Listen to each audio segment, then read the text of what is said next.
পাহাড়ি রাস্তা মানেই এক অন্যরকম মায়া। বাঁক ঘুরলেই নতুন দৃশ্য, নতুন রং। জানালার বাইরের হাওয়া ছুঁয়ে যাচ্ছে চুল।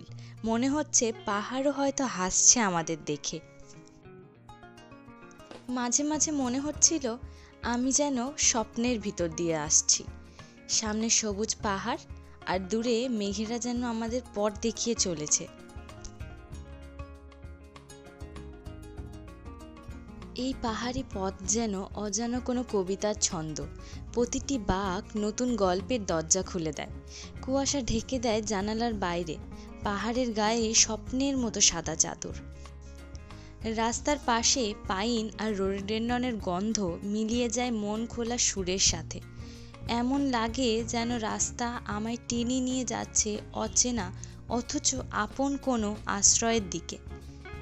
চাকার শব্দ মিলিয়ে মিশিয়ে পাহাড়ের ঝর্ণা স্রোতের সাথে তৈরি করছে ভ্রমণের সঙ্গীত।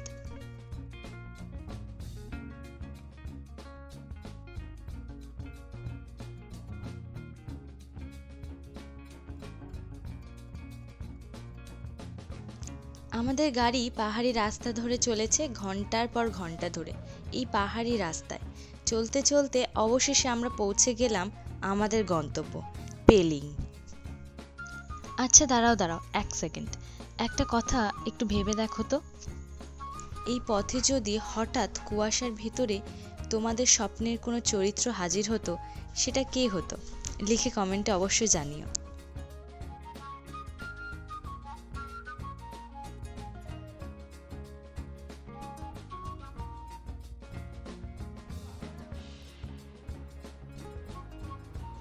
অবশেষে আমরা 4-5 ঘন্টার জার্নি শেষ করে আমরা এসে পৌঁছালাম আমাদের পেলিংয়ে বুক করা হোটেলে।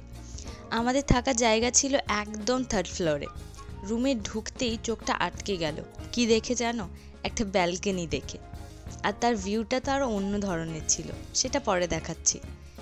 এবং আরও একটা জিনিস দেখে আমাদের চোখটা আটকে গেল, সেটা হলো একটা বড় সড়ো বিছানা, যেখানে 4 জন আরামসে ঘুমোতে পারবে। বাথরুমটাও একেবারে ঝকঝকে।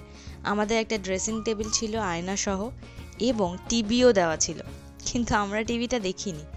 তারপর জানালা ছিল, জানালার ঠিক পাশে একটা টেবিল আর একটা চেয়ার ছিল, যেখানে বসে সকালে চাটা আরামসে খাওয়া যায়।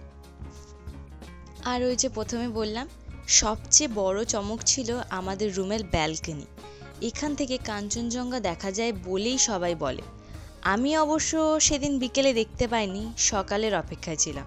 কিন্তু আমরা বিকেলে আরও অন্য ধরনের নতুন ধরনের খুব সুন্দর দৃশ্য উপভোগ করেছিলাম। মেঘে ঢাকা পাহাড় দেখেছিলাম।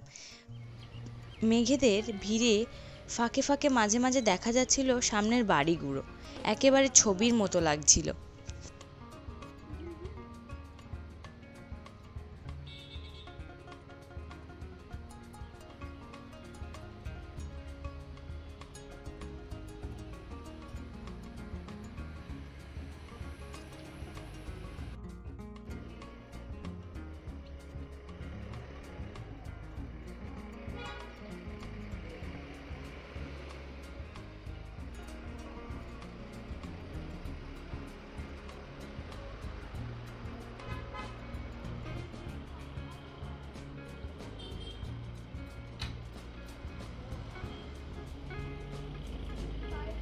একটু সন্ধে হতেই আমরা বেরিয়ে পড়লাম পেলিংয়ের রাস্তায়। আর পেলিংয়ে এলে মোমো না খেলে চলে। প্লেটে এলো গরম গরম স্টিমড মোমো। প্রথম কামড়েই যেন পুরো ক্লান্তি মিলিয়ে গেল।